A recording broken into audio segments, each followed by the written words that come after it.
আমি না সব সময় আসতে চাই এখানে, কিন্তু আসতে তো পারি না আমার হাজবেন্ডের ভয়ে। হ্যাঁ আসলে আমিও চাই তুমি সবসময় আসো, কিন্তু কি করবো ও না সবসময় হুটহাট করে চলে আসে।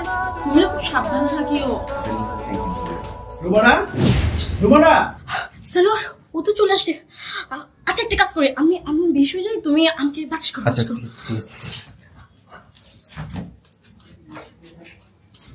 কি হয়েছে? ম্যাডাম তো অজ্ঞান হয়ে পড়েছে। কি বলে?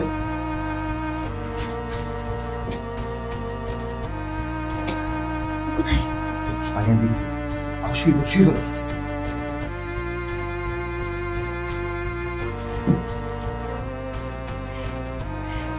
কি হয়েছে তোমার? আরে বলো না, আসলে সারাদিন অনেক কাজ করছি তো ওই জন্য একটু মাথা ঘুরে পড়ে গেছি। আর তুমি তো দেখতেছো অনেক গরমও করতেছে। তোমাকে কতবার বললাম একজন কাজের বুয়া রাখো, তোমার এত কাজ কেন করতে হবে? আচ্ছা তোমার কি এখন ভালো লাগছে? তুমি এখন ঠিক আছো? হ্যাঁ এখন একটু ঠিক আছে। আচ্ছা বাই দ্য ওয়ে এই লোকটা কি? ও ও আচ্ছা তোমার তো বলাই নেই, আমাদের ওই রুমের লিস্টটা নষ্ট হয়ে গেছে, ওইটা ঠিক করতে আসছিল। আর ওই মিস্ত্রি এসে মিস্ত্রি। ও আচ্ছা। জি ভাইয়া, আমি এসি ঠিক করতে এসেছিলাম, আমি এসি মিস্ত্রি। তাহলে আমি আসি ভাইয়া। ওই হ্যালো, এসি ঠিক করলেন, তা বিল নিয়ে যাবেন না? ও আচ্ছা, আমি ভুলে গেছি আসলে। আপনার বিল কত? বিল 200 টাকা। কি বলেন, একটা এসি ঠিক করলেন আপনার বিল 200 টাকা? জি। এটা হাস্যকর বিষয় হলো না? আসলে আমি তেমন একটা মেজর কোনো সমস্যা ছিল না, শুধুমাত্র একটু রিমোটের প্রবলেম ছিল, ওটা ঠিক করে দিচ্ছি। তাই তার 200 টাকা দিয়ে দিই, ঠিক আছে? ভাই আপনি আমাকে মারলেন কেন? আমি কি করেছি? তুই কি আমাকে বলদ মনে করিস? এই আমি পুলিশ, আমি তোদের সমস্ত অপকর্ম আমি দেখে ফেলেছি। তোরা গোপনে আমার অবর্তমানে আমার বাসায় এসে আমার স্ত্রীর সাথে পরকীয়ায় লিপ্ত হলো।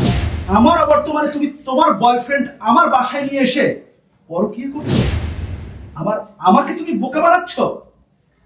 আসলে রেজাল্ট আমি কোনো কিছু করি নাই, আমি অজ্ঞান হয়ে গেছিলাম, জাস্ট উনি আমাকে একটু হেল্প করতে আসছিল, ওরকম কোনো কিছু না। আমি তোমাদের সবকিছুই দেখেছি, আর তোমরা যে প্রতিদিন এমন অপকর্মে লিপ্ত হও, আমি যখন বাসায় থাকি না তখন তুমি তোমার বয়ফ্রেন্ডকে ডেকে নিয়ে আমার বাসায় নিয়ে এসো। কেন রুমানা, কেন? আমাকে তোমাদের সমস্ত অপকর্মের কথা বলেছে দারোয়ান। তুমি কিভাবে পারলে আমার অবর্তমানে এমন একটা কাজ করতে? তোমার যদি প্রয়োজন হতো তুমি আমাকে ডাকতে, আমাকে ফোন করতে, আমি বাসায় চলে আসতাম, তোমাকে সঙ্গ দিতাম। কিন্তু তুমি তোমার বয়ফ্রেন্ড ডেকে নিয়ে আসলে বাসায়। ছি রুমানা, ছি।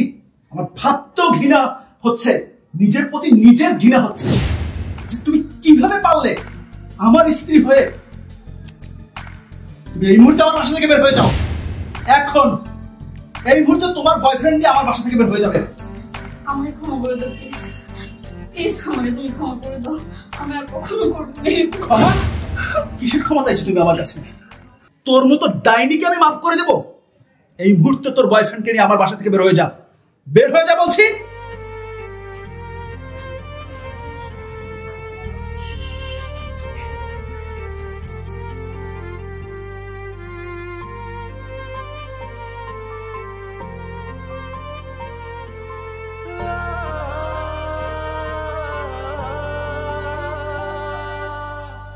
Ni na ni